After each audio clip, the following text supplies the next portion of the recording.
The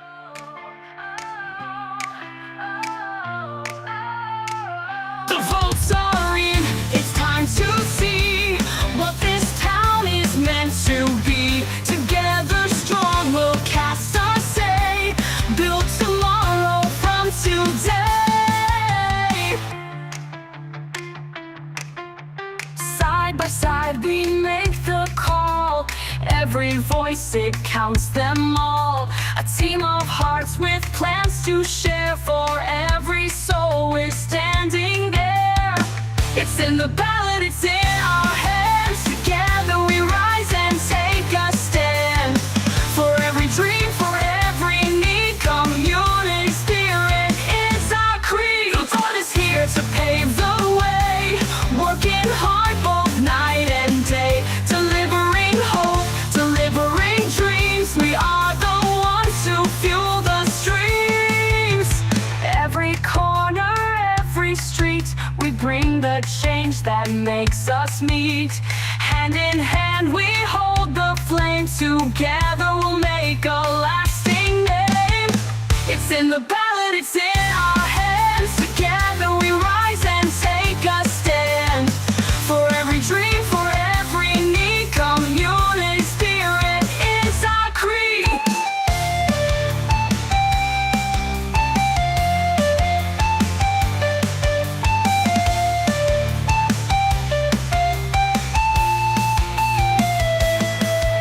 The vote is here to pave the way, working hard both night and day, delivering hope, delivering dreams. We are the ones to fuel the streams. Every corner, every street, we bring the change that makes us meet. Hand in hand. Tonight we're coming here from the Puke Memorial Hall. Better make sure I get the right one. We're not in Port Waikato here. And these are your candidates who are vying to become the next mayor of the Western Bay of Plenty District Council. But with every election, there's one thing stepping in their way, and that will be which one of them can give me a kiwi fruit pina colada.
Okay, and welcome to tonight's It's in the Ballot show. Let's kick off first with opening statements. And Rodney, you get be the first person to give your 1 minute of why you should receive that tick to become mayor.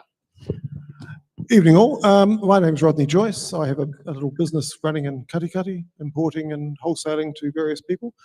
I've been covering, as a journalist, local government. I covered it for about 15 years, and I became a financial journalist and travelled around the world. I'm here basically to bring focus back to this council. We need a more efficient council. We need to sort out our finances. And also, I think the second most important thing is to be more open and transparent.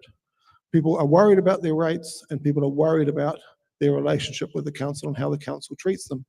So I guess the question tonight is, are you happy with the council? And if you are, there are plenty of status quo candidates. Between them, they have more than 50 years experience on the Western Bay District Council. But if you're looking for something different, if you want to change, then perhaps it's worth a look somewhere else, that someone hasn't been there for donkeys, and someone that is willing to look at changing things for the better. And that's potentially me. Okay, thank you for that. Next up, James. Tēnā koutou, good evening. My name is James Daniel. I am the current mayor, and was a councillor for a term before that. I've achieved a lot as part of a team of elected members, but there's still a lot more to do.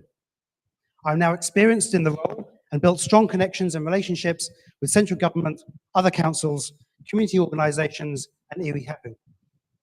I want to translate that experience into further progress for our district, and this experience and continuity will especially be important for us to help navigate the changes that are taking place and will be taking place. I want to continue to serve the community as mayor with hard work, dedication, and to do the best job I can for you. Okay, thank you for that. Next up, Don.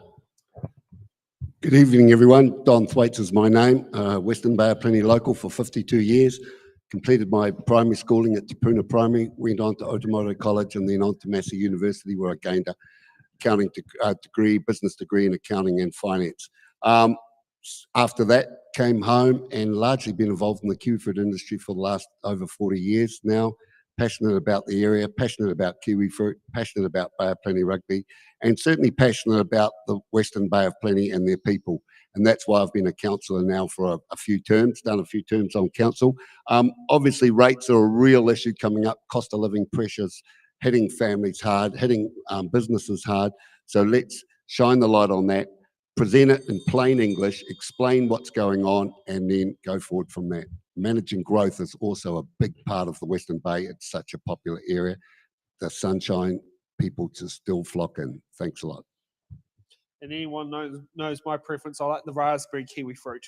Oh, it is a good one. Yes, it is a good one. Yeah. Yes, I've even converted my grandma to it from she remembers the days when they were half the size. And they've got a new variety, just about to replace that one, a superior one. So how's that? They're going to chop them all off and start all over again. Oh, gosh. Okay, Grant.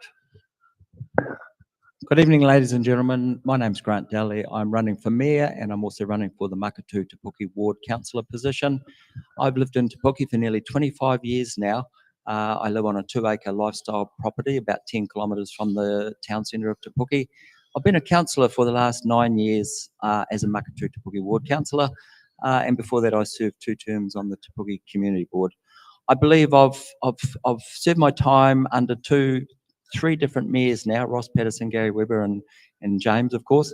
I think I have seen enough, I know enough, I think I can offer a different way of doing things, a more open, inclusive way of doing things, put more of a focus on, certainly in the current economic climate, affordable rates for our people who are really struggling to pay their rates now. But we also need to be mindful of the fact that a lot of people do want to live in Te Puke, in the Western Bay of Plenty, sorry. And of course, that means demand for infrastructure, houses, and roading and transport networks. So thanks, vote for me and I'll do all I claim to do. Okay, thank you for that there. Okay, so let's get to the box round questions. So this is where each candidate picks out a box number and then they answer the question that's inside the box.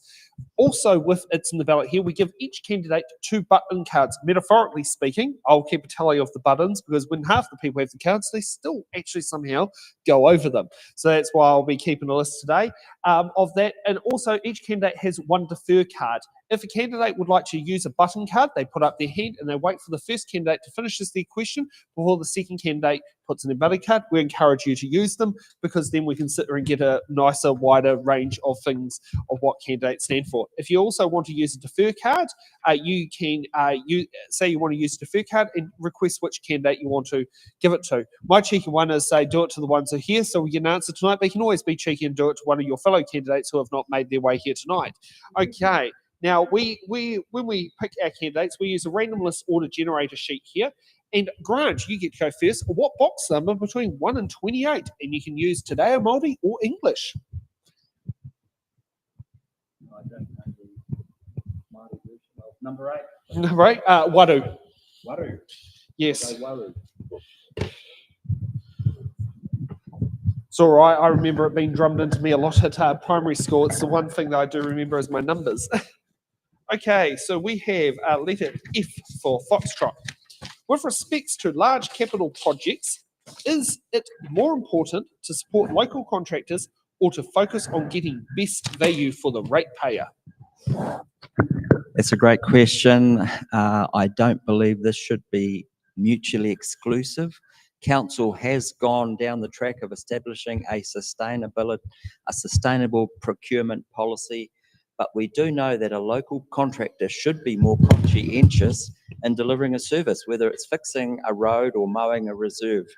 Although we do have the concern that smaller, or I mean, local doesn't necessarily mean smaller, but in Te Puke's case, maybe, I keep talking about Te Puke, I've just been doing the council thing, but sometimes scale is required so that we've got certainty in delivery for these services, because if they fail to be delivered, then we know that the residents and ratepayers are not going to be very happy. So we need certainty in delivery and performance. But I think there is an option for local contractors if they have the capability to deliver, and I'm sure they will deliver a more capable result. Okay, James, what box number? 15. Okay, the good old driver's license age. Okay, and let's go for M for, was it Mike? How will you future-proof the Western Bays from the impact of climate change, including coastal erosion, flooding, and severe weather events? So resilience for our infrastructure is one of Council's current strategic priorities. So I think part of that is that when we build any infrastructure or renew any infrastructure, we have climate change and severe weather events in mind. So a good example of that was when in 2023, the bridge on number 4 in Te Puke washed away. We've now rebuilt that, but without a central pier, which means it won't, that same issue won't happen again, because the slash and the logs won't be able to wash away the central pier. It's a lot more resilient. So that's this kind of thing where, as I say, think ahead and building resilience, and it won't happen next time. Thank you. Okay, Don, what box number? 5, please. 5. Okay. Okay, no, I want that one there. Okay, we got A for Alpha. What does affordable rates mean to you, and how would you achieve this? Well, that's the million-dollar question, right? I was watching the test match on Saturday, actually, and halftime came up, and I glanced on stuff, and it said most affordable houses in New Zealand are in Gore, $285,000. And I thought, well, that'll be interesting. I jumped on Rate Search, saw how much rates they'd pay for such a property, and the answer came out $85 a week.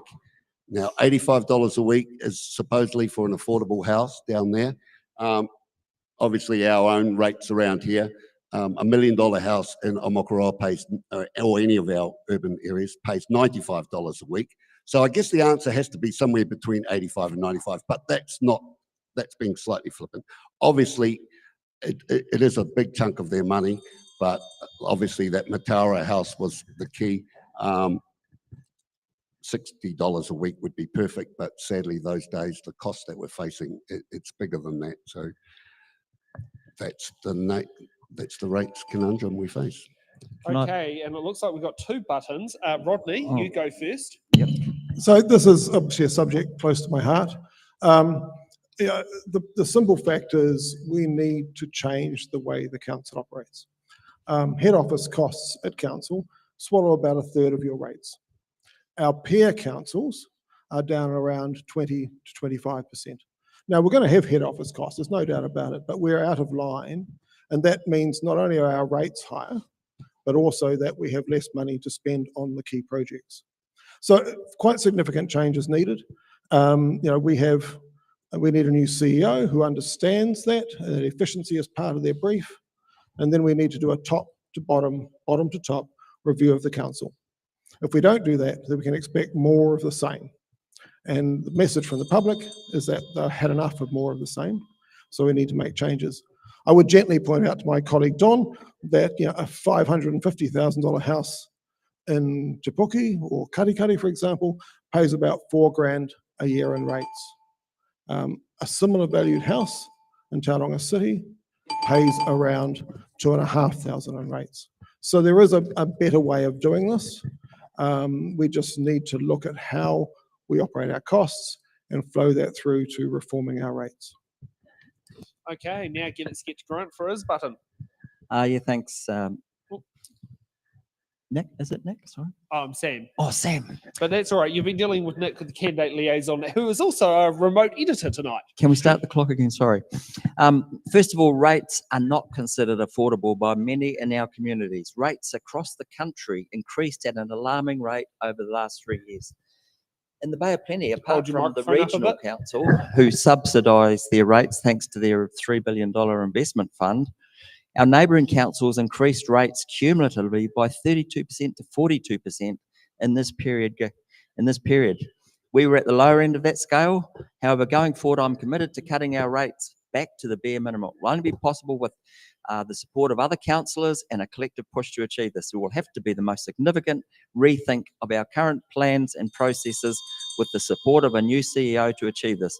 It will require a concerted effort to achieve this for next year's annual plan. I think it's possible, but there will have to be significant changes to what we currently deliver or hope to deliver. Of course, as I've already said, we've got this constant growth dilemma, which is adding constant pressure to our projects and costs. Okay, next up on the random order sheet, Don. What box number? Better have blindside flanker this time, number 6. Number 6. No, wait a minute. Didn't I just have you? Yeah, sorry. No, Rodney. What number was that, John? 6. 6. Okay, well, in the lotto principle, we better go with number 6. We're going to still go with number 6. Sorry.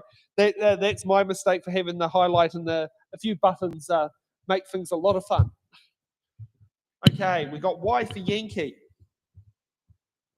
How would you balance operational and capital investments in community facilities such as libraries, pools, sports centres, sport grounds, and with the need to keep rates affordable? I actually don't see this as an either-or argument. If the council's much more efficient, then we're able to do more of these things within our current envelope of costs.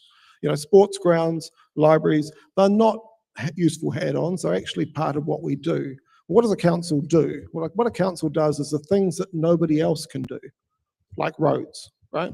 Nobody else can operate roads, so it falls back on the council. It's the same with sports grounds. Apart from 1 or 2 private tennis clubs, including one very successful one in Katikati, generally sports facilities are provided by the council because nobody else can. So we don't look to those areas for cuts. What we look to is some of the other areas internally for cuts, and we use those to balance the cost envelope. And you actually might find we actually have a little bit more to do there. One thing that I was very skeptical of, being the tight bum that I am, was the new Community Facilities Fund, but the feedback from the public was they really love this idea. So we have to work with what the public wants. Okay, so we've got 4 questions down. We've got a new order. James, you get to go first for this order. What box number? 18, please. 18. Yes, good old voting age. Okay, we got, we've got C for Charlie. While the government is proposing to define core services for councils through the Local Government Systems Improvement Bill, what do you consider core and non-core services? Thank you. Well, the Local Government Systems Improvement Amendment Bill, Local Government Systems Improvement Amendment Bill, it's got a catchy name. That does actually list the core services. I think they've roughly got it right. It includes network services like roading and water. It also includes things like waste management, parks and reserves, recreational facilities, and libraries. There are a few omissions like regulatory services and things like cemeteries, but they're covered by very specifically by the Act, the Burials and Cemeteries Act 1964, and of course the Resource Management Act, which is due to be repealed. So I think they're covered quite well by those things.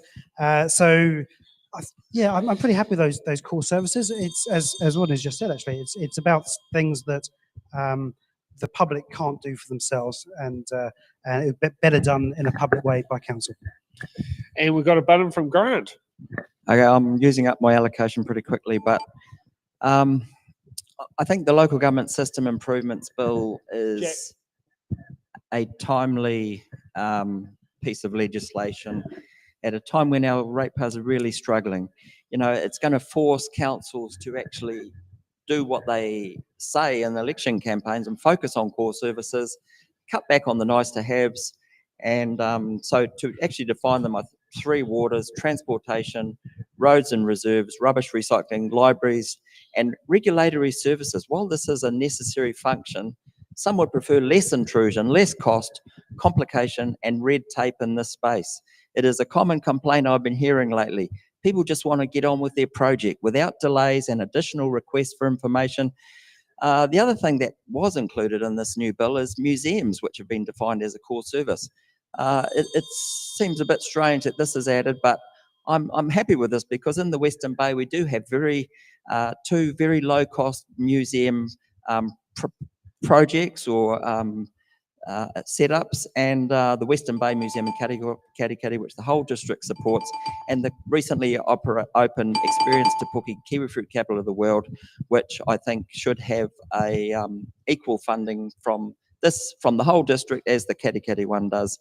We definitely don't want multi-million-dollar monoliths for our district and ratepayers. Tauranga City can have that. Okay. Was it next up, Rodney? What box number? Should we go high? Because everybody's gone reasonably low. 28. Yep, we can do 28.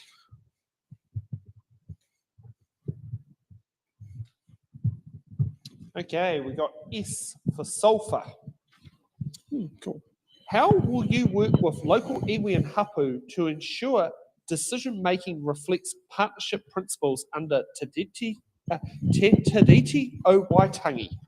So we already have two iwi forums, right? One for Te Arawa in the east and one for Tauranga Moana in the west. As a local councillor for Katikati Waihi Beach, I've mainly been involved with the Tauranga Moana Partnership Forum, and I'm really impressed actually.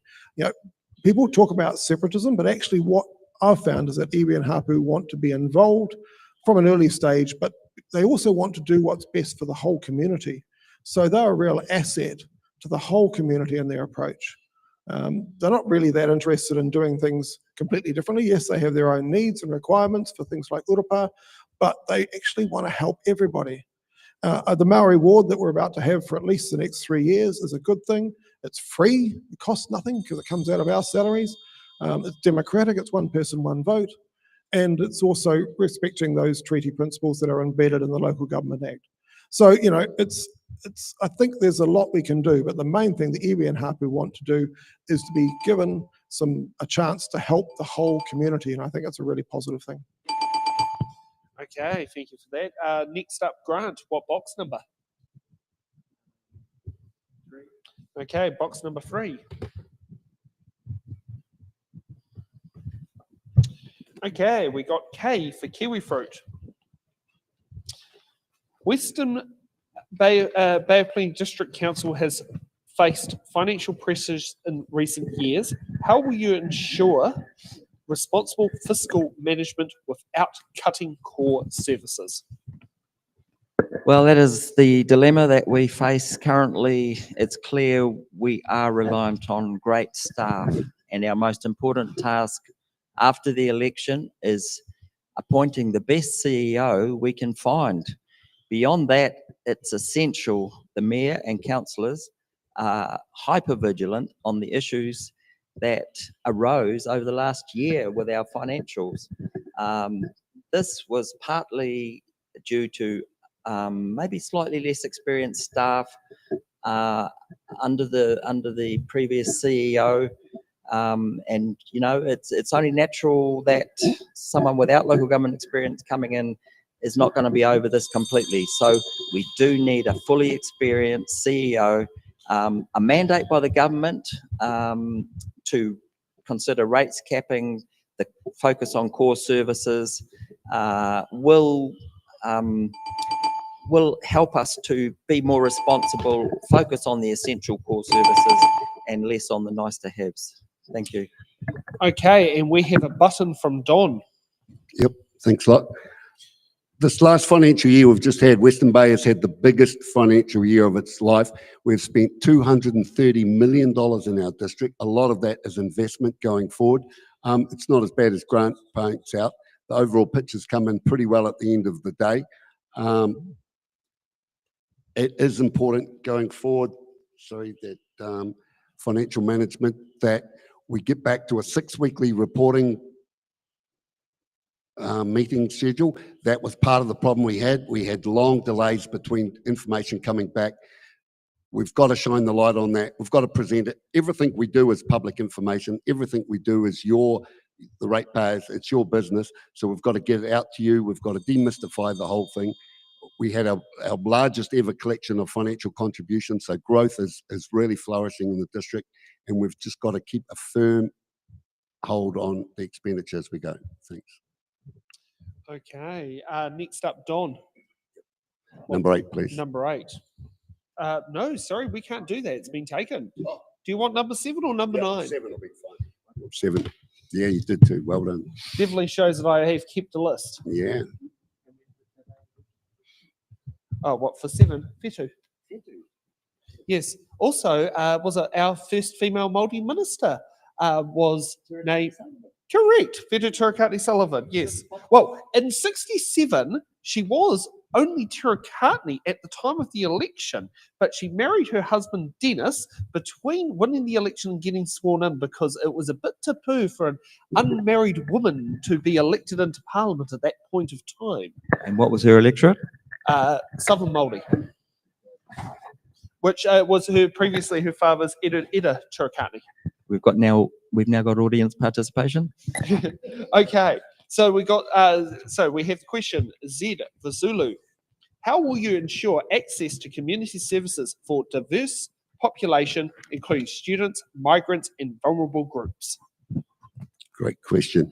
Look, community facilities are a key part of our business. We provide community hubs, we provide community spaces. It's ironic we're in this town tonight. Te Puke's probably missing out for its share of an upgrade.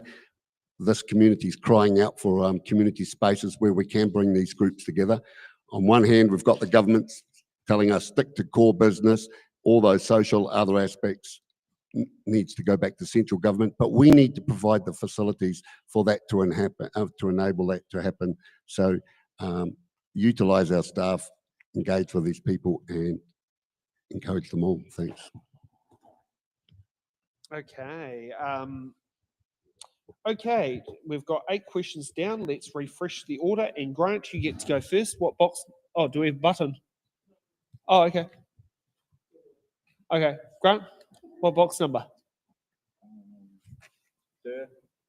Sorry? Oh, sorry. Let's try number 2, please. Number 2?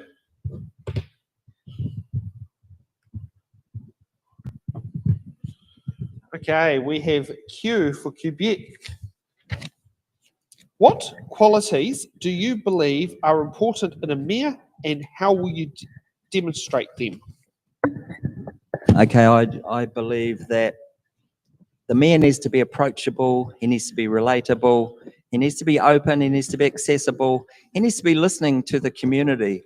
He can't be a closed shop.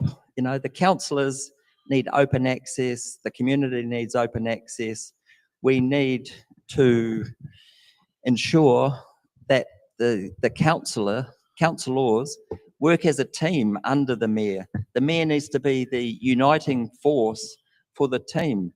There needs to be significant relatability, as I've already said, with all the many diverse community groups in the Western Bay, whether that's tangata whenua, whether it's the horticultural, agricultural, the economic sector, the small businessmen in the main street, the disabled people, the people with all sorts of needs. We just need an open shop and inclusivity for the mayor. Thank you. Okay, Rodney, what box number? Oh, you want a button? Oh, sorry, James, we got a button for James? Sorry. Just give me the heads up when camera's lined up. There we are. Thank you.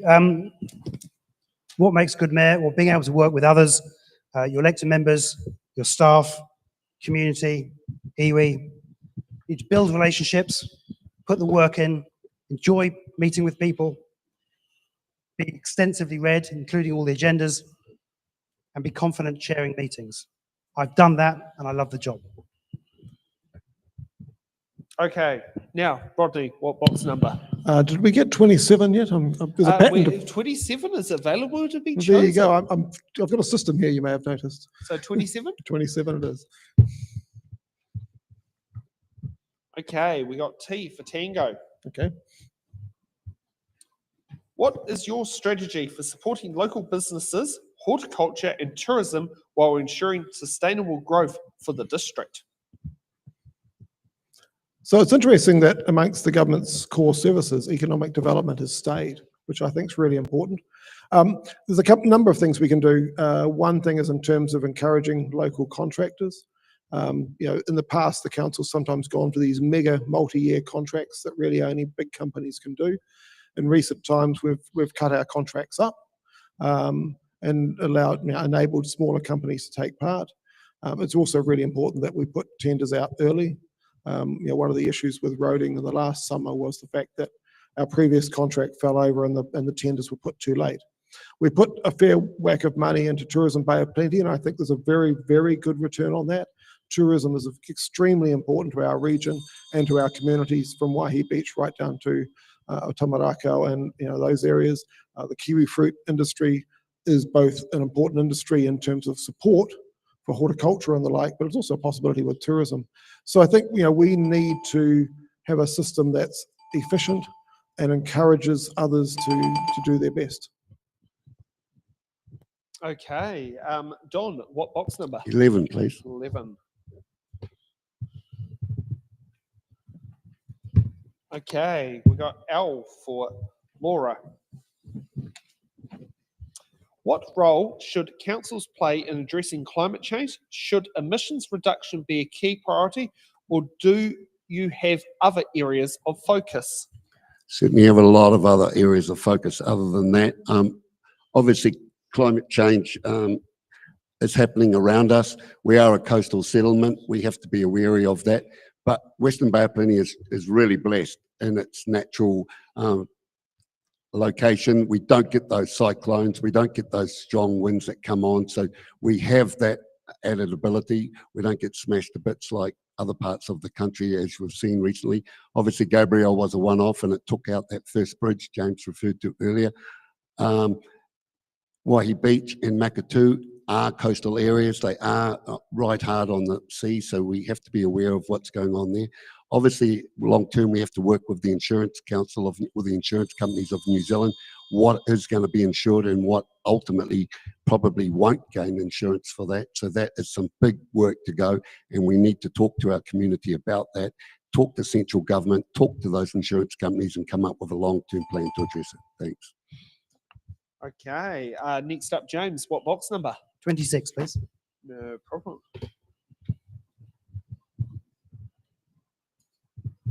Okay, we've got I for India. The Western Bay of Plenty is experiencing rapid population growth. How will we ensure our infrastructure, roads, water, wastewater keeps pace without creating unsustainable debt or unaffordable rates?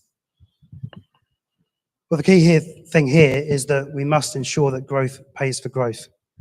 That is our intention, but the reality is that the framework we currently under means it doesn't quite manage to do that. I'm hopeful that under resource management reform, the new development levies will go some way to fixing that problem. Beyond that, I'm really keen to progress a regional deal, and some of the key strands of that beyond economic growth are around transport and enabling housing. So that will enable us to accommodate that growth and to build the infrastructure in a more fair and equitable way that provides for our district. Okay, we have 12 questions down, and Rodney, you get to go first for the next round. What box number? 25, please. It's always good. I remember that one was when my insurance car excess dropped by $500 for the car. That's a random age that you remember. It's better than saying that you get an extra $40 a week on the dole. I just wish that I was 25. So, It's all right. You can always be cheeky and use 25 as the marker where you start again. A lot of people do it at 21 though. Okay, we got G for golf. What do you see as council's largest financial risk, and how would you ensure it's mitigated? Well, some of the issues have been talked about already. I mean, growth is an issue, and James' answer was a good answer. You know, we need growth to pay for growth. We're a growing council. So one of the things, for example, under the government's water reforms is that we've been absolutely pushed into aggregation because otherwise we would not be allowed to count much of that growth income with that. So yeah, growth is both an opportunity in terms of the economy and more jobs and more opportunities for people, but it's also a huge risk. And it's one of our biggest risks in this area if we don't get it right. And that will take some reform. It also means living within our means. You know, Don's talked about the biggest financial contributions a year ever, but we do know that in the last few years, the downturn in building, for example, has pretty much slashed our regulatory services income from building consents and resource consents and has affected FinCos. So, you know, managing that growth is probably the biggest risk we have. We know the growth is coming. We just have to be able to make sure it pays for itself. Okay, next up, Grant, what box number?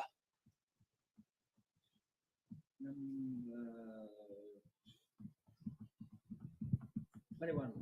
Oh, yes, I think, what do you call it? Everyone's favourite age, and the voting age in 1949. And the only reason why I know that because that was the first election my grandma voted in.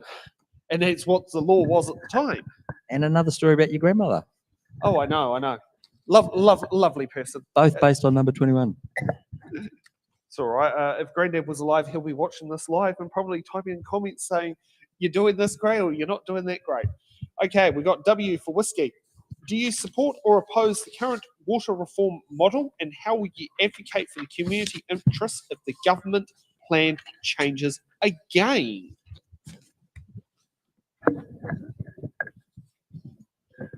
Yes, I have supported it by voting for the multi-council CCO, which is what the government was definitely steering us towards. We would have liked to have a more joined up approach with more than just Tauranga City, but would like to have included more councils to add to the financial sustainability of the organisation. I do believe that the savings and efficiencies will come from this approach. The amalgamation of staff, the joined up resources and increased accessibility to new technology and larger contracts. This will benefit our ratepayers and residents in the long term, and it will also enable the rest of the council to be more sustainable in the future going forward. Okay, we have button from Don. Thanks a lot. Happy to talk about this one. This is a divisive subject. It's a bit like the Maori ward situation. Some people are on one camp, some on the other. But when you really sum it up, water's going forward, especially wastewater and water, you are talking long-term plants with 50 to 80-year lives. These are intergenerational. These are huge costs. And the new financing tools that have been brought in with the 500% borrowing against 5 times borrowing against your income stream will allow those entities to structure their payments such a way that it will provide relief for households in the next 10 years, and it will spread it long term. So I think that's more the picture. It's not about our water. Of course, we all protect and love our water. It's about getting a long-term funding structure in place that is affordable to people over the longer term. Cheers. Okay. And with every tradition, when there's a button, normally happens. You get the box number, Don. Yeah, 13 hasn't come up yet. It normally no, it does come up hasn't. early in your shows I've seen before. Yes, no. We've got Hopefully it's not too unlucky. Lucky or unlucky. Yeah, 13. wait. Okay, we got letter AB for the All Blacks.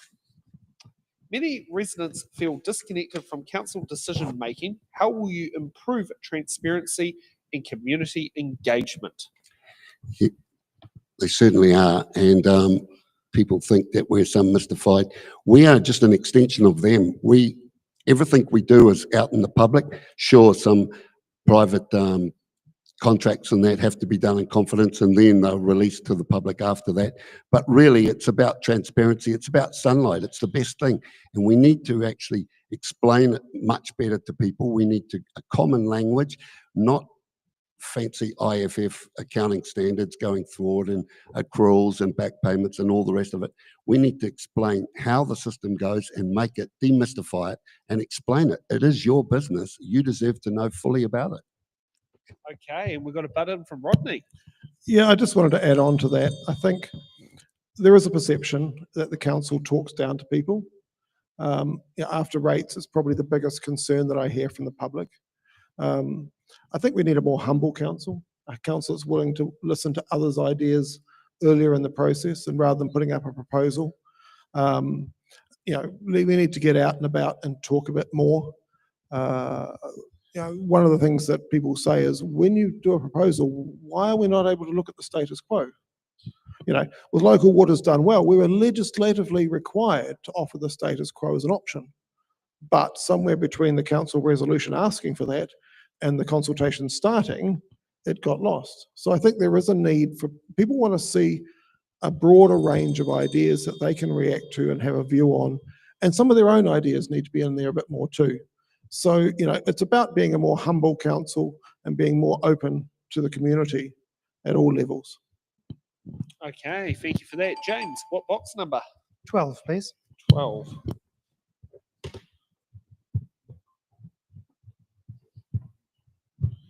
Okay, we have B for Bravo.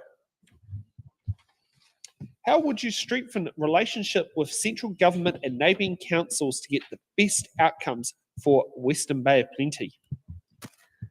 Well, relationships are crucial for the role of mayor and for councils as a whole. I already have strong relationships with elected members and neighbouring councils and our MPs and ministers.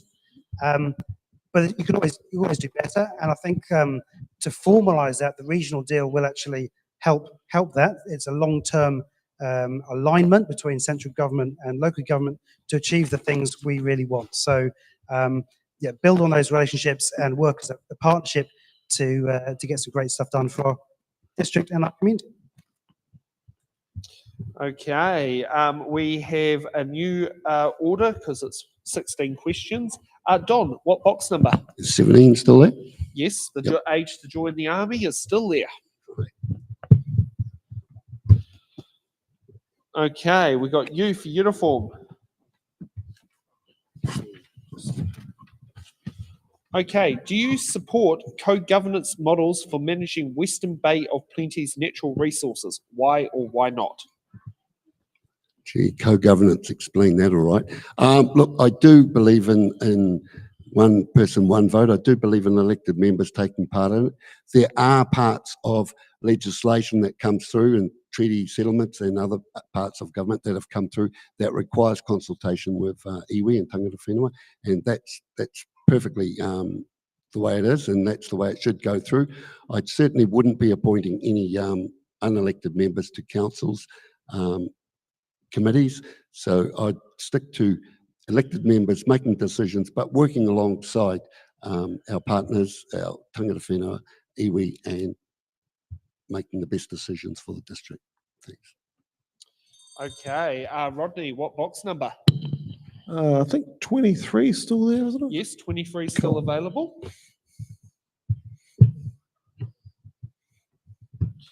Okay, we got E for Echo.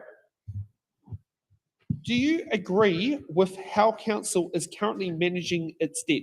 If not, what changes would you make? Oh, that's a good question for a tight bum like me. Look, almost all of our debt is in the waters space. So when the reforms come through, and Don's already spoken about this, that new structure will better manage that debt. Talk about scale projects, tens of millions of dollars to build a new wastewater plant in Te Puke, tens of millions of dollars to sort out Karikari's rather leaky outfall. So, you know, the debt, that's where the debt has been. In fact, I went up and apologized to our parks director after our last 10-year plan, because he got absolutely decimated because we had to do the essentials first. So managing the debt has been about getting those things done. And what it has meant is some of the other essential things have been held up. Stormwater in Waihi Beach is now getting attention, but it should have got attention 10 years ago. You know, Te Puke's roading issues have been put to one side because we've had to do the waters debt. So, you know, when waters goes, our net debt position will be basically zero. So, you know, the debt management has been forced upon us by the need for these major capital investments. Okay, James, what box number? 20? Yep, we've got 20, the old drinking age and voting age, depending which point in time we're talking about. But there was a short spell between the 1960s and before 75 where the voting age was 20. Okay, we got P for Papa. Beyond finances, what do you see as council's biggest overall risk and how would you deal with it? Council's biggest overall risk is changes in central government policy and laws. We're recently been subject to huge changes in resource management, in waters, and it's always a bad thing, it's just uncertainty. And so we need to accommodate that and follow the law, of course, but that is our biggest risk that gets in the way sometimes of long-term planning and doing what we want to do.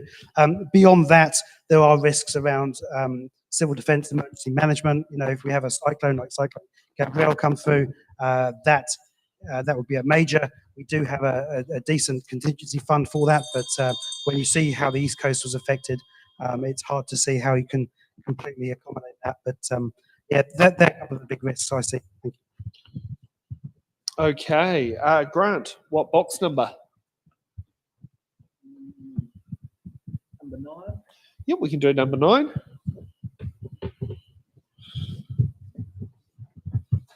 Okay, we got R for Romeo. How will you balance the need for housing with protecting farmland, local character, and environmental sustainability? I think this is a question that's been very to the forefront in our thinking and decision making in recent times. We had the proposed Plan Change 95 put forward for 130 new houses at Pongakawa.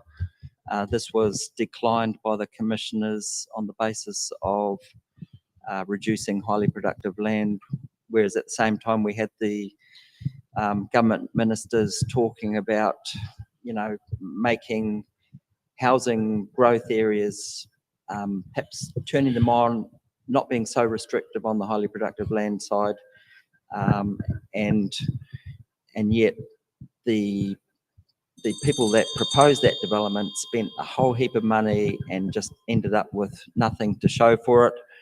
I think with the current spatial planning going on in Te Puke and the future spatial plan signalled for Te Puna, Karikari and Waihi Beach, the outskirts of the town centres, a lot of it is currently held in highly productive land, and I think we need to reconsider the benefit of a slight expansion in that area. Okay, and we've button from James. Development needs to happen, but let's do it in a thoughtful way. Jack. There is not much developable land left in the Bay of Plenty. What is there is highly productive land, or it's floodable, or subject to coastal inundation, or it's steep terrain. But that's why we have a future development strategy, which was consulted and approved last year. So that's had a lot of expert input and has signalled where development will happen. And as I said, it needs to be done in a thoughtful way where the infrastructure is available to be provided, paid for, and serviced. Okay, and with tradition with every button, we've got a new round of questions. But James, you get to go first. What box number? 11, please. Already been taken, but you got 10 or 14 nearby. 14, then, please. Okay, we got J for Juliet. What is your vision for improving road safety, public transports and cycleways across the district? Okay, well, thank you. Start with road safety. I think the big one that we've done for road safety is building the Amoko roundabout. That has made a huge difference already. That was an absolute death trap, and I'm pleased it's going ahead. Next thing I'd like to move along, which is in early stages, I guess, is safe turnoffs for side roads on State Highway 29. They feel really unsafe when you use those. Public transport, that's largely a regional council issue, but I do sit on the Public Transport Committee and have advocated for a view of services to our towns, particularly Katikati, Opera and Puke. The services are just not fit for purpose for a reliable and regular service. TNL2 will hopefully help that. With cycleways, probably less of a favour month at the moment, but I do favour the Athenry crossing and hopefully get some external funding for that, because it's probably not an internal funding priority, but really wish we can get that one. It's an awesome project. Okay, next up, Rodney, what box number? I guess number 10, Number 10. seeing as you've offered it. That's right, it's now gone. Okay, we got V for violin? Okay, many residents are concerned about increasing rates and the cost of living pressures. What is your plan to keep rates affordable while maintaining essential services? So rather than being a keyboard warrior, I went and found an economist to look at how we compare with our peer councils. Our head office costs are head and shoulders above those of our peers. They've increased 45% in the last 5 years, and if you look at our long-term plan, they're due to mushroom over the next few. The good news is that the council is finally taking this seriously, and for example, this year the rates increase was only 2 to 4% for most homeowners. But you've got to keep that pressure on. We need to cut our cloth to what the ratepayers can afford, instead of the traditional council budgeting of what do we want to do? Okay, now let's look at what that percentage increase means. We need to turn that on its head. And a lot of it's to do with efficiency, a lot of it's to do with focus. The government's given us these new core targets to work from. Frankly, they don't look that different to the old ones. It's a little bit of window dressing, but we need to make sure that we live within our means. Okay, thank you for that. Next up, Don, what box number? 22, please. Thank you for choosing that one. Okay, we got in for November. Do you think capital investment has been spread fairly across the district? If not, what communities should receive greater priority over the next 3 years? I think generally it has been spread equally across the district, but you have to look through a 20-year lens in that. You can't just capture it in a 3-year term. Certainly the western side of the district has benefited from it. When I first got elected to council, I was ganged up on, Mayoral, I was getting everything done. They were down on me. They said, come on, the rest of the district needs it. That was mainly funded by growth and funded by FinCos. Obviously, Katikati and Waihi Beach have had investment in recent years with libraries and hubs built out there. Certainly, we are right now in the epicentre of the next stage of development. Te Puke has come. There's a substantial rebuild of the wastewater plant taking place. Not that everyone wants to go and visit the wastewater plant, but they would ideally love more community facilities in this community, and I'm looking at a couple sitting out there now, totally agreeing with me. A hub in this area, places where community can get together, solve the issues, work with council, work with government agencies, long awaited for. So the East time has come in this next 6-year cycle. Thanks. Okay, Grant, what box number?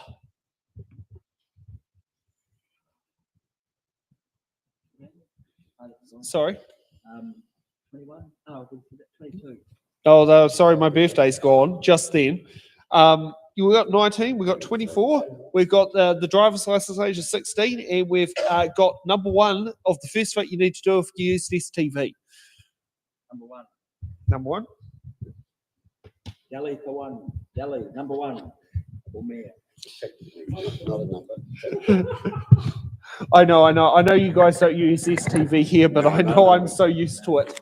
I've got to remember to use it when I go voting later, when I get back to Wellington. Okay, we got D for Delta. Do you support rates capping? If so, should it apply to both core and non-core services? If not, why not?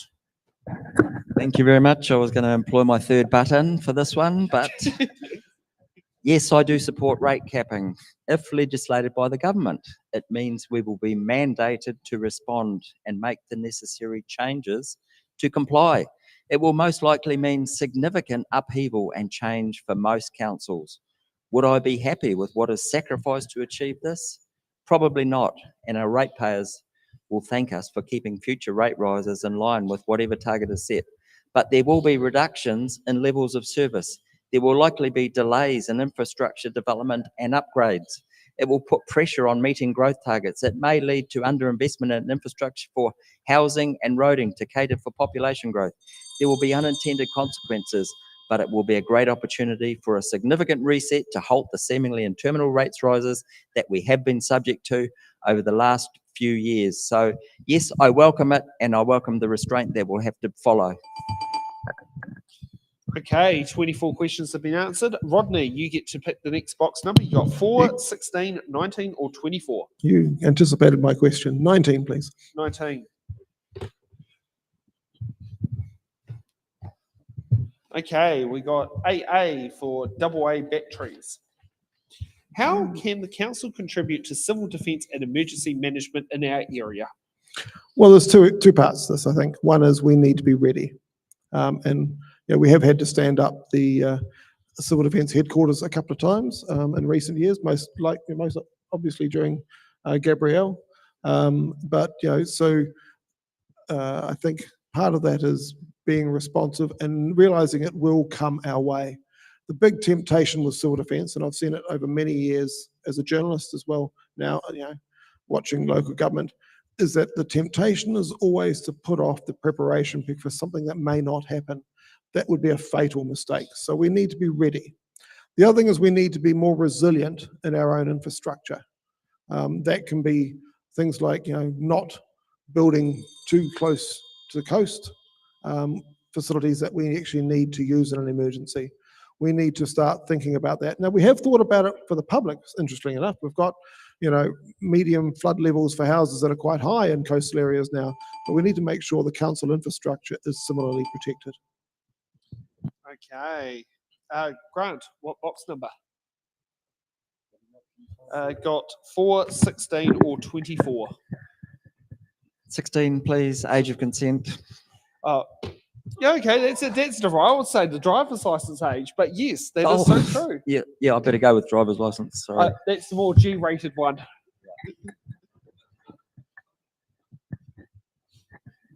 Okay, we got H for hotel. What current council projects, planned or underway, do you think is the most transformational and why? And what projects would you cancel or change? I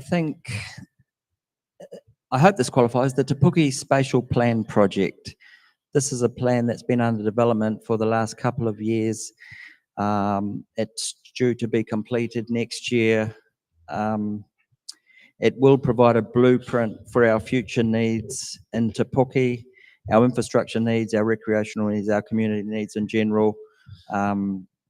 We will be able to prepare a new project plan, a sustainable funding plan, and this will then lead on to spatial planning for Te Puna, Katikati and Waibeach, as I've already said. I think this is a great new approach to planning for all councils in New Zealand. I would probably change the Tikainga growth area, if I'm honest. I think if the Blue Haven fast track resource consent is granted, then that has considerably more benefits at considerably less cost to the ratepayers, especially for the people in Te Puke, as it will give us an opportunity to address some of our traffic issues. Okay, James, what box number? The age that you send your kid to, 24, please. 24? Okay, so the age that you no longer require parental income for a student allowance.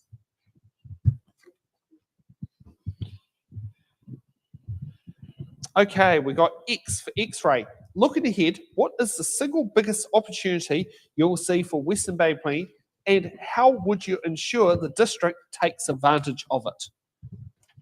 Thank you. I've sort of covered this one before in a sense, and I think the biggest opportunity is our regional deal, which is being negotiated right now. It'll help grow our economy, enable roading, housing, and social infrastructure. So really keen on that. I hope my fellow elected members support that too. We're aiming to sign the deal before the end of the year. We're one of 3 regions which are being selected by the government: Western Bay, Central Otago, Queenstown, and Auckland. If we're not in the first one, the other 2 will be hopefully signed early in the new year. So they're lining up, but really positive about this one, and hope we can get that aligned policy with central government. Okay, and Don, what box number? You So only got one 4. left, 4, yeah. My locking partner, yep. Sorry, you got O for Oscar. What is your vision for growth in Western Bay Plenty District over the next 10 to 20 years? Like I said before, we are blessed with the incredible climate we have and people still looking particularly to retire to this area, but also it's a very productive area. We've got the Rangiru Business Park offering massive opportunities, but obviously housing is the #1 concern. We've got to solve housing issues. We've got to protect the finest kiwi fruit growing land in the world, sorry. So it's still here in 200 years' time. We cannot let housing spread over everything, but we can let some hamlets develop around our neighbourhood. We've got places like Oropi and that are crying out for expansion. We've got Paingaroa, we've got Pongakawa. We've got these areas that can take more housing, that can help provide a workforce and provide a place for people to retire to. So I think that's a real opportunity we've got in the next 10 to 20 years. Thanks. Okay, thank you for that. Okay, we're going to take a quick short break, but before we go, let's get to some housekeeping just to let you know how It's in the Ballot does things for open and transparency. Today's It's in the Ballot show has cost us $500 to hire the venue. We've also included a $14 charge for Starlink, $31 for the restream hosting, $100 travel allowance for petrol, and $50 for refreshments for our crew who are on here. If you'd like to support any of the It's in the Ballot projects here, you can head to our Give a Little page and make a donation on there. You can also head to Eventbrite and do a Koha without admission option, or you can get a Koha ticket to help fund these events, as we're an independent non-profit organisation with who is funded on small dollar donations. Or if you want for the quickest, cheapest, and least fees on both ends, you can head to our website, it'sintheballot.nz, and go and find our KiwiBank bank account and make a direct credit deposit. And also, if you're watching on YouTube, you can do a super chat if you're watching this live, or a super thanks if you're watching this afterwards for the show. So let's take a 10-minute break, and then we're back for hard-hitting questions.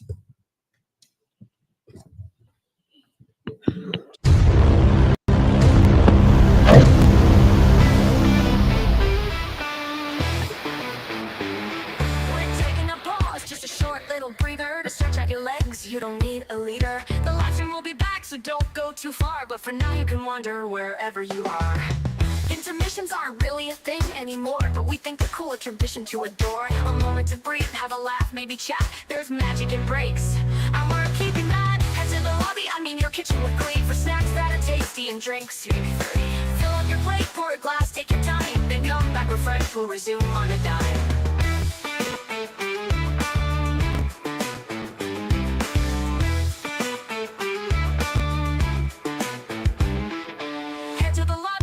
Kitchen with glee, for snacks that are tasty and drinks. Maybe 3. Fill up your plate, pour a glass, take your time, then come back refreshed, we'll resume on a dime.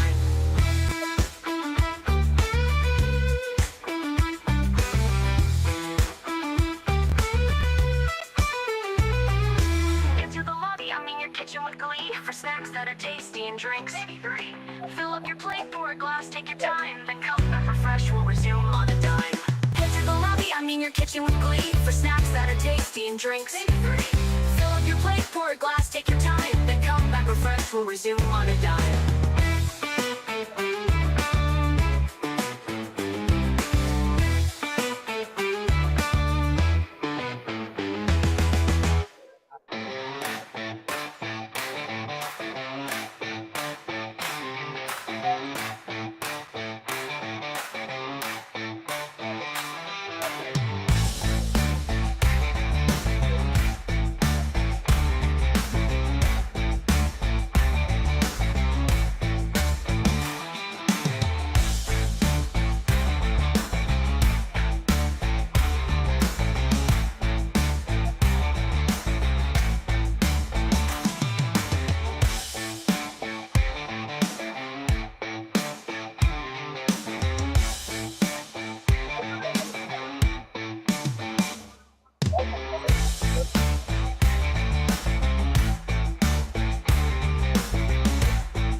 it's automated in the slip.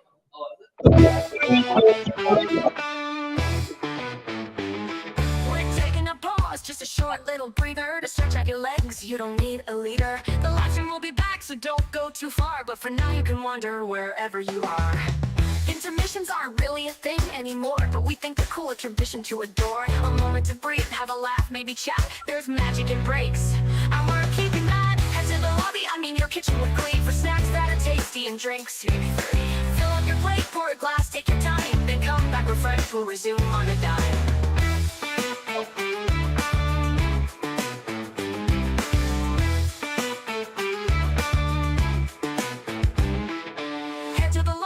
Your kitchen with glee, for snacks that are tasty and drinks. Maybe 3. Fill up your plate, pour a glass, take your time, then come back refreshed. We'll resume on a dime.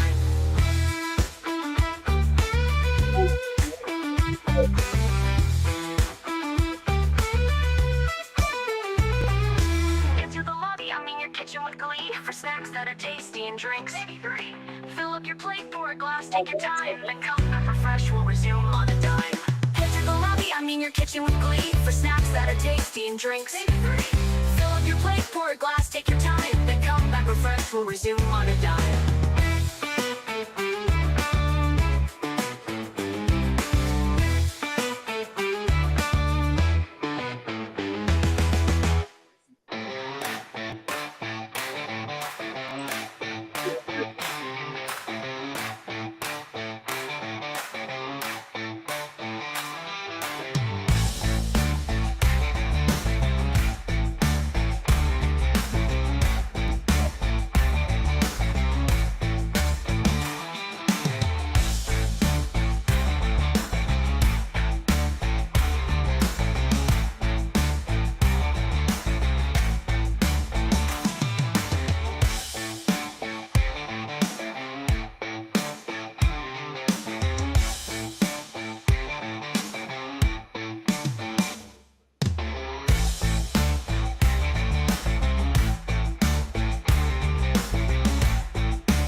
Oh shit, don't panic, but it's almost time to get back to the show. The candidates have stretched their legs, been partying, taking a break. Cause there's still hard-hitting questions, closing statements and stuff you wanna know. So grab those snacks for their answers and prep for decisions you need to make. Oh, oh, oh, oh, oh, oh, oh. The candidates have stretched their leg. The candidates have stretched their legs, been partying, taking a break. There's still hard-hitting questions, closing statements and stuff you wanna know. So grab the snack you wanna know. So grab those snacks, hear their answers and prep for decisions you need to make. Oh, oh, oh, oh, oh, oh, oh.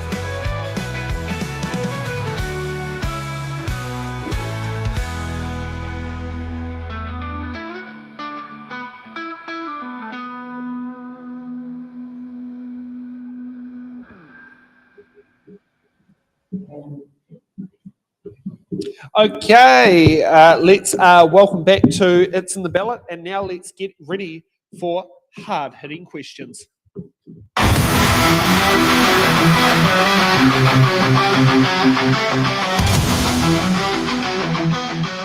Hard-hitting questions. We're not gonna need to put in one does a question because every candidate has an answer behind hidden questions. Okay, so hard-hitting questions are the questions that all candidates have to answer. They can't use their button cards, they can't use their fur cards, because all that candidates will be answering hard-hitting questions. Now, just let's get my ducks in the row because we need to redo the random order sheet. Hard-hitting question number 1. As Mayor, how do you intend to lead and manage elected members who have opposing views or are in conflict? Don. I can give you a live example of this because last year's the LTP, which sets out the spending and aspirations for the next 10 years of our council, we passed that as a council less than 1 year ago, and I didn't support that. I lost that vote, 11 votes to 1. I opposed the spending, the aspirations we had. It was too high. We had an 8% rate increase on average for the next 10 years. And suddenly now everyone wakes up to the ideas, whoa, we've got a cost of living crisis. The government are threatening rates caps. But so that's just one example. Obviously within the chamber, I think we need to go back to the old fashioned whiteboard. We need to work through issues. Let's put up all the options. We have some great long speeches at council, but we don't really address the issues sometimes because people seem to be so entrenched. Let's put up the options. Let's look at them. Let's work them through. Obviously, 5-all votes do not last sustainably. You have, in a 10-person council, you have to get at least 8 people agreeing to it, something for it to be sustainable. So that's what I'd do. Good old whiteboards. Okay, Rodney. I guess the key thing here is that we need to work through these issues together. Now, I'm no fan of workshops. In fact, when I was a journalist, I hated them. We've opened them up a bit with very good notes. There's more we can do to open those up. But I also think councillors need to turn up to them. The long-term plan's a really good example where one councillor declared they were not turning up to the workshops, so they were not part of the discussion. So while we were in there trying to carve millions of dollars, and we did, from the budget, that councillor was absent. And that councillor turned up 2 days before the end of the financial year and suddenly declared he was opposed when he hadn't actually been there. So I don't think that's a sustainable argument, frankly. You're either part of the process and you want to be engaged from the start. You can't just turn up and showboat on the last day. So I think there is a change needed. We have systems to manage conflict. It's called, the meeting rules. We have all those are there, but it needs people that want to engage and not just turn up to the workshops that they chair. Okay, James. It's important to understand the concerns of all elected members, where they're coming from and why. I favour a collaborative approach and allowing everyone to have their say. It sometimes takes a long time, but that's the nature of it. That's why we have workshops to work through those concerns and share information and understand each other's views. Where we haven't achieved a strong consensus has usually been in the last 3 years because we've had a legislative deadline that's been imposed on us, and that's not given us the opportunity to work through more fully. I'm thinking about local water's done well to some extent and the representation review. I encourage elected members to share their views and their concerns early and give them the opportunity to highlight what the red flags are for them, and for staff to provide the answers where necessary. If you do that, we can take everyone on the journey and come to a consensus or near consensus. Okay, Grant. I'm a lover, not a fighter, unless it's fighting to win a debate on a close issue. I consider myself a peacemaker. I like to maintain an even keel. We have disagreed more times with closer votes than any previous council that I've been on. I think I have good relations with current councillors, but we actually need to utilise the strengths of the team in the most productive way. So I think if councillors play to their strengths, we have chairs and deputy chairs of committees, if we all turn up, if we open our workshops to the public, then we will be under more scrutiny, and I think that will actually give us more opportunity to be respectful with each other and come to a consensus conclusion on the big issues. That's my plan to progress with cordial relationships. Okay, let's get on to hard-hitting question number 2. Now, need some clarification here. This is a wish list if the situation presents. If money or consent weren't a constraint, what is one big idea or project you would push for council to pursue? Grant. Okay, thank you for clarifying that, Sam. So it is a dream scenario. Money and consent's no issue. I would love the Western Bay and Tauranga City to be connected up from Waihi to Otamaraka and Rotorua via shared cycle and walkway trails. We need to be part of the great cycle trails of New Zealand. When John Key initiated the cycle project back in 2009, Tauranga City and the Western Bay was left off because we simply didn't have the connections to form part of that great trail. So we've done a huge amount of work over the last 20 years. The Omokoroa to Tauranga Cycle Trail is world class. The Athenry Crossing, we had unanimous support from all the councillors, but we still need to get out of Te Puke with shared pathways. We've got roadblocks from Te Puke to Rangiora Business Park and to Papamoa. We can make this happen with a bit more of a commitment, with some more external funding, and that is my vision, my dream scenario. Okay, next up, James. Bypasses for Te Puke, Kati, and build these city into Kainga. Simple, done. That's short. I'm just struggling with the premise. If money or consents were a constraint, they are a constraint. We're living in la land if we think they're not. So I'm a pretty practical person. I actually think we should look at what we actually can do. I think it's more useful for the public and for the ratepayers to know what we can do. Having said that, I think there is one project that James mentioned that should be the top of our priority list, and that is sorting out Te Puke's traffic woes. I came on here 3 years ago in the campaign. 3 years ago, Te Puke people said to us, "You need to fix our traffic." So I walked into council thinking, well, there must be a plan. Surely there's a plan to fix the biggest problem in Te Puke. And I've asked a few times, Grant knows that, others know that. I've asked a few times, what is the plan? What is the plan? What is the plan? Yet we don't have a plan. And that to me is quite shocking. I've got shopkeepers that I've met the last few days who I've known for a while who are just saying, well, where is the plan? We've been talking about this for years and we don't actually have one. Now, I understand some of the reason is that we've had to focus on the waters, but that excuse is going away. So I'm sorry, I don't do dreams. I do what do people actually need. Okay. And Don. G'day. I don't believe this is a dream or is la la land, but I would love to address housing affordability in this neck of the woods, in this end of the district. People ask me, Don, what's council all about? It is largely about treating wastewater. It is the biggest issue we face, and the safe discharge.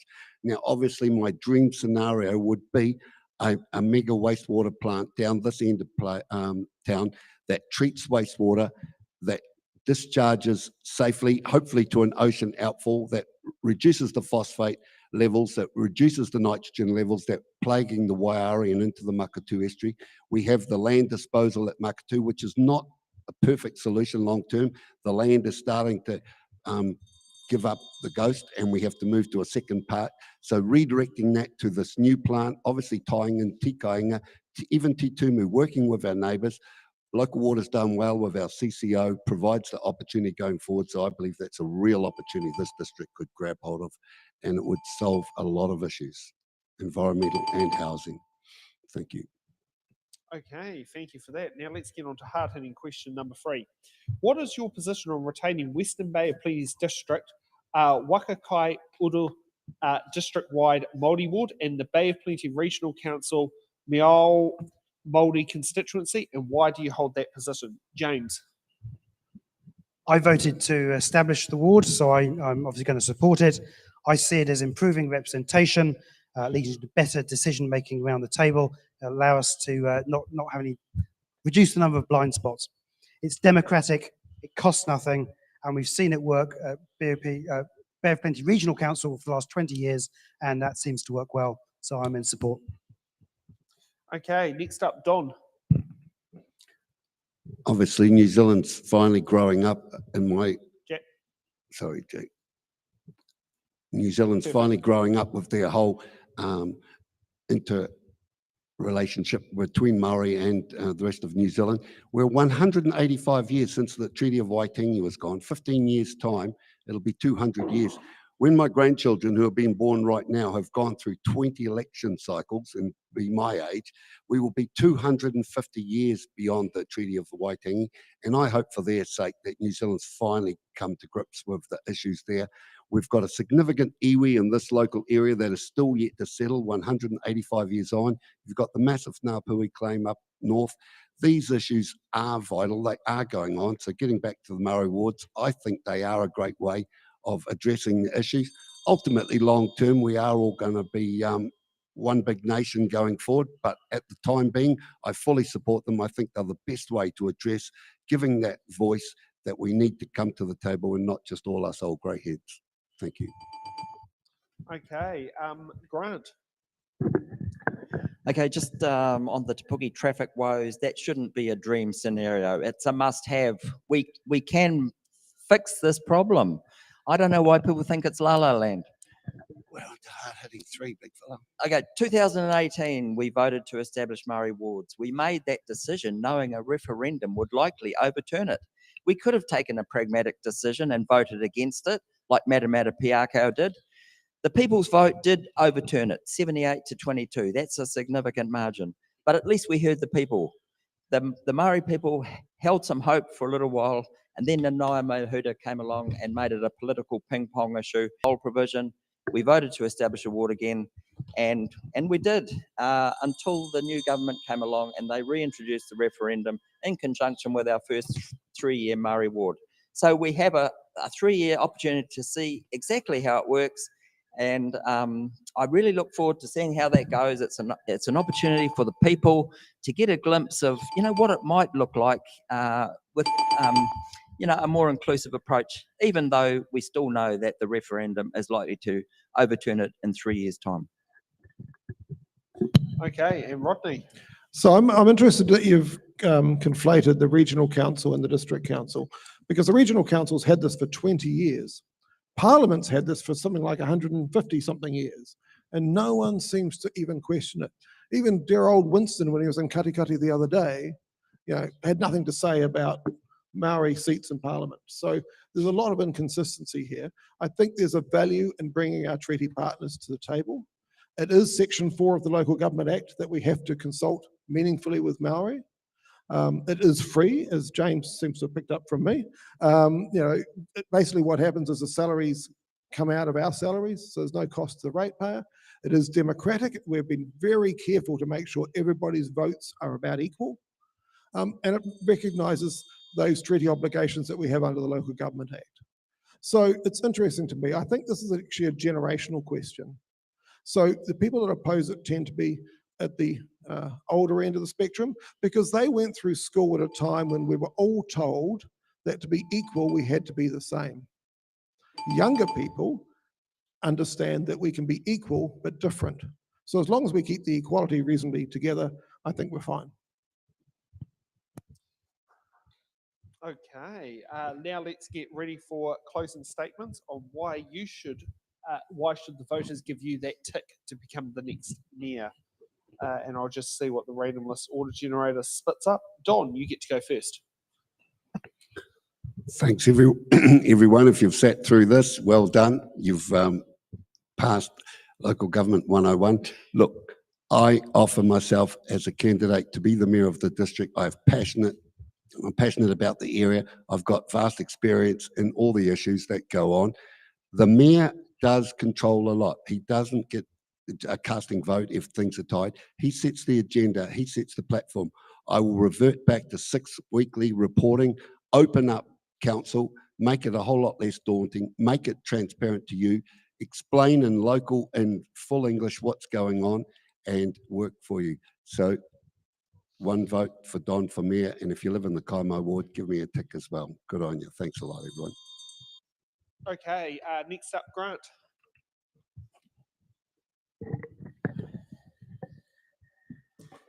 I've really enjoyed my time as a councillor on Western Bay District Council. I love listening to the people. I love trying to satisfy their wishes and their needs. We do get a lot of requests for things that we just simply can't accommodate. And even though we have in the past, we just need to be a bit more focused on the core services, as you've heard many times. So it is going to be a change this coming 3 years. I do feel that, you know, we can't just listen to the majority. We do need to listen to all the diverse sectors of our community.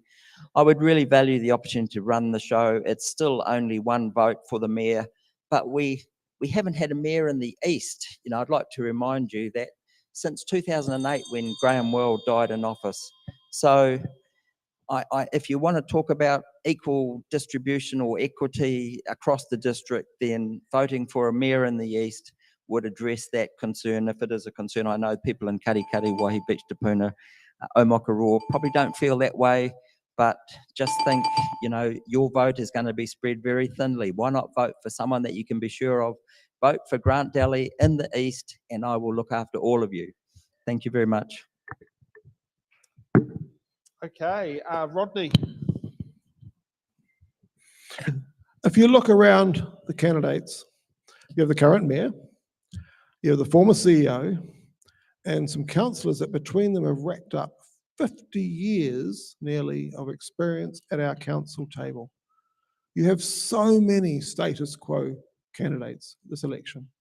And you have one candidate, me, who's actually interested in real change. You know, I've got a vision that says we need to be more careful with our money. We need to be more focused as a council. We need to be open to what you want, and we need to be transparent. That's my vision. I think if we actually get the efficiency and the focus right, we can actually do more of these nice to haves, because we'll actually have some capacity to do it, to solve problems like Te Puke's traffic, to solve problems like Waihi Beach's stormwater, to solve problems like, you know, Omakara's growth pains. But we can't keep doing things the same way if we expect or want a different result. Okay, thank you for that. James. I'm the current mayor. I love the role. I've got a strong work ethic. I've put in the hard work, and I've achieved good results. I have the governance experience, financial skills from my professional career, and have built strong relationships that will be invaluable in this term. As well as getting the basics right, there will be some exciting changes for the future of our council in the next 3 years, whether from a regional deal, resource management reform, or some of the significant infrastructure investment coming up. I look forward to taking our district forward and doing the very best for our community. Thank you. Okay, thank you for that. And I'd like to sit there and thank our candidates for participating on It's in the Ballot tonight. It's not easy to chuck yourself in front of a video camera, but hopefully this gets ready for Jack Tunney. As I always sit there and say, or that natural disaster where you have to sit down there and suddenly appear on One News, you know, which does happen from time to time. I'd also like to thank our audience members for participating and our audience member online watching. I'd also like to highlight a comment from Danny Simpson. Thank you so much. And the comment was, thanks team, really great service that you help provide to help encourage voting and promote democracy. Thank you for that. And also on here, I'd like to sit there and thank, was it Team Jack, who's here in studio helping me do cameras, Nick, who's our candidate liaison, doing remote editor. I'd also like to thank Laura for doing our marketing and promotion, Stacey for doing our graphics, Helen for doing the questions, Carol for doing the playing card posts. And I'm trying to think, there's a long list of things that can sit down there and get mentioned that could go on, of little teams of got our core lot, and then we've got our little business supporters who help remotely to make these shows work. We will be having tomorrow, we'll be having our remote only day with Omakaro Community Board, Kaimai General Ward and now how do you say that Māori electorate name again? Ward name? Waikaka Order? Wakakaiuru. Kururu. Yep. That will be tomorrow at 3, 4, and 7 p.m. And then we've got Kareao District Council this Saturday. And if you're down the road and want to head to Tauranga, we've also got the Tauranga shows on Sunday. So from us here at the It's in the Ballot team, we wish you a good evening and make sure you get out and vote.